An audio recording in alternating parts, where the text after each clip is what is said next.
have the founder and CTO of Gretchen.ai, and he's going to be talking about developing multi-modal generative AI programs for enterprises, which kind of goes with everything that we've been talking about. So please take it away. Yep, thanks. Is it either one of these remotes?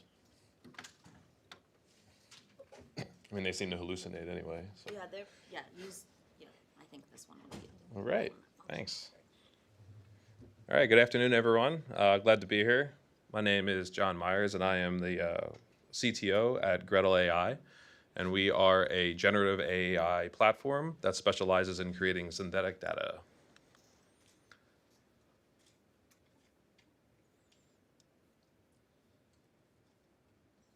All right, so what I hope everyone here can take away today is to kind of aggregate a lot of the awesome talks we had this morning that talked about a lot of different use cases for generative AI, and then think about how to actually build a generative AI program within the enterprise. And so what I want to do today is talk about the different types of modalities for generative AI, the different types of data you can actually operate on.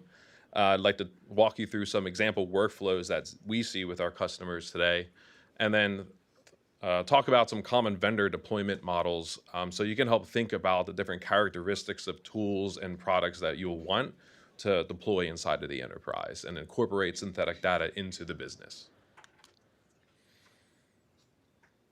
So what we're going to talk about, we're going to give some definitions of synthetic data and generative AI again, and talk about different multimodalities that exist within that domain. We'll walk through a couple of machine learning and synthetic data example workflows, and these are examples that we pulled from our customers on how they integrated synthetic data into their ML ops processes. Talk about some deployment considerations, and then we'll go into Q&A. So let's start with some high-level definitions. So synthetic data is generated data that mirrors the statistical properties of real-world data and enables building on top of that data while it simulates real-world situations without having to have access to the original data. Synthetic data can be generated through these generative AI methods across a variety of modalities. These would be different modalities that help you process lots of different types of data. That could be tabular, multi-table, and relational databases, natural language, and time series data. And we do this through a variety of different types of models, which are all deployable through Gretel, either in our cloud, or you can run it on a cloud prem model, what we call hybrid, inside of your enterprise. And then the benefit is that you have this flexibility of where you can actually deploy. If you need to get started very quickly and experiment, you can jump right into Gretel Cloud. Once you want to deploy at scale, you can actually pull things in your own environment and kind of build your own internal corpus of models that are yours and yours only, and you're not actually now sending any of your sensitive data to any cloud provider. So let's talk about modalities of synthetic data. So these are the kind of core modalities that we support at Gretel, and you'll find that there's a lot of different tools out there to support these modalities through a variety of different ways. The most common one we have is tabular data. This can come in a couple of different flavors. This can come in single table, and typically the use cases we have with like single table tabular data is actually taking machine learning training data sets, creating a synthetic version of them so they're basically safe to share more broadly across the enterprise. It's really easy to get started with that. If you already have these types of data sets curated, you can come right into the Gretel product, create a synthetic version of it, and then start kind of basically sharing it and then using it across the enterprise without worrying about those privacy concerns. Some examples we have here with one of our actual customers today is making use of opt-out data. And so typically what we found with a lot of our customers is in order to make data shareable, they had to apply kind of different types of transformation techniques to the data. So maybe you're bucketing certain values in the data, or you're kind of like watering it down a little bit so you don't have a lot of fidelity in that data.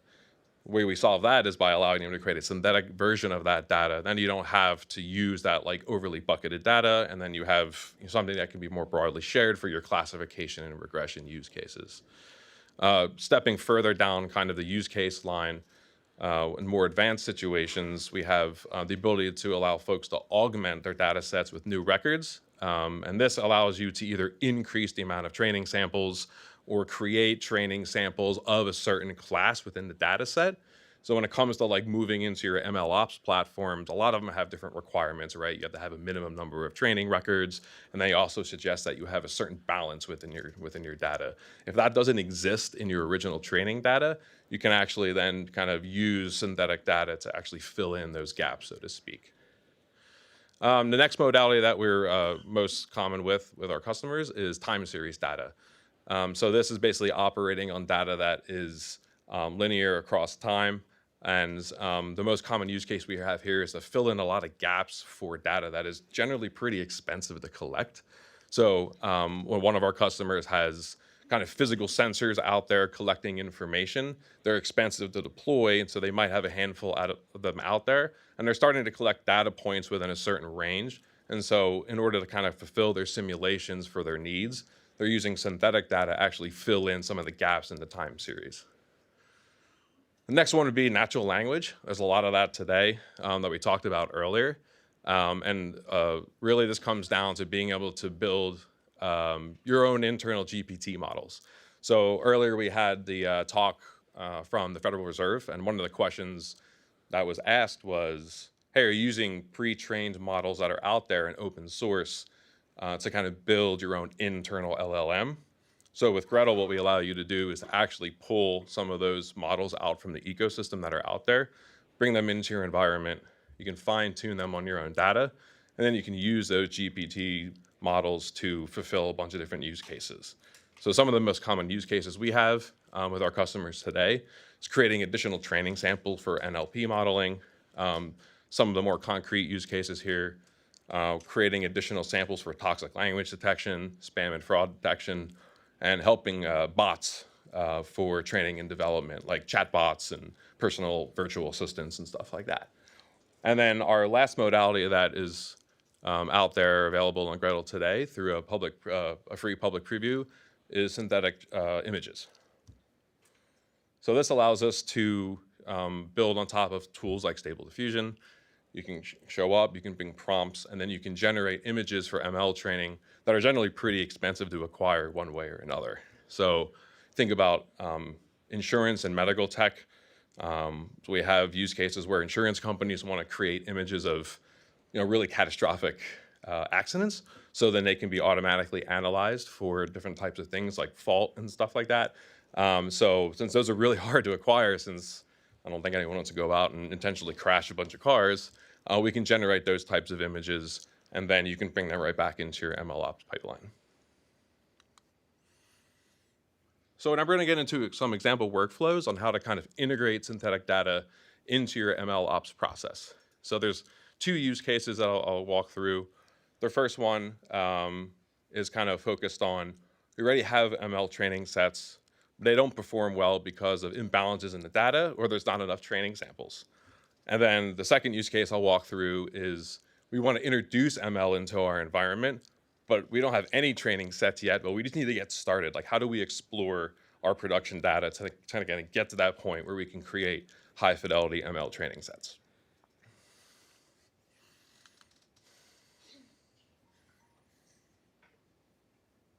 All right, so here's kind of a walkthrough at a high level of what we see inside of a couple of our customers that are actually already building ML AI models, but they have a challenge with imbalances in the data. So we'll start with the ML AI data sets. Usually then we'll have the teams already starting to analyze those data sets for imbalances in the data. Once they're able to identify what their kind of gaps are in that data, you can take the ML AI data set that you already have and train a synthetic model on it. In this case, we're training like a tabular data model. So we have a whole variety of models that you can use for that depending on the need. The language-based, GAN-based, statistical-based. We have models that focus on differential privacy. So we have like 4 or 5 different models you can actually choose from. And then once you train that synthetic model, now you can start generating additional data using what we call conditioning. So let's say you are collecting data from a bunch of different locations and you don't have a lot of training samples from the city of New York, for example.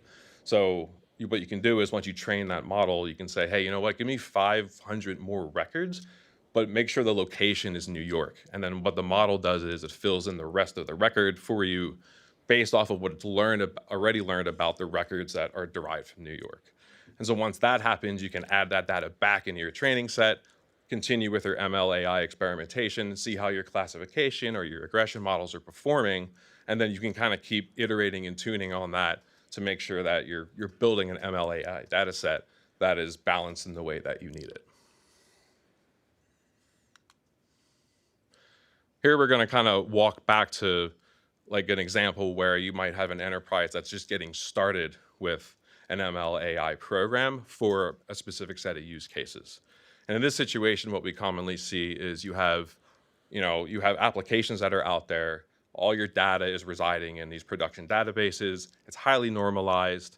It's spread out across data warehouses or relational databases that are designed for transactions, right? Because you're building an application that users are kind of interacting with, and you're just building this huge corpus of data. You might not have any ML/AI training sets yet. So what do you do in this situation? Well, in this kind of situation, typically what you would do is you would explore all that data and then start kind of crafting the kind of queries you need to start building those training sets. The problem here is privacy. How do you make a safe version of that production database that you can actually comb through and analyze? So what we allow you to do is be able to take that production database and create a subset of it, right? Because at this point, you're just doing data exploration. So if you can create a subset of that database, you can start exploring with it, kind of build out the different query patterns you need. For example, you might finally develop your data set, save that as a materialized view, push that back to the production database, and now you can harvest the data from the production database with that materialized view. Kind of gives you that single table that you want to train on in your MLOps platform. Once you have that single table, then you can start synthesizing that table into a new data set and start using that in your MLOps process. So this is really common for companies that are really trying to kind of break ML/AI into new areas, and they just completely block because they don't have access to any of the data to begin with.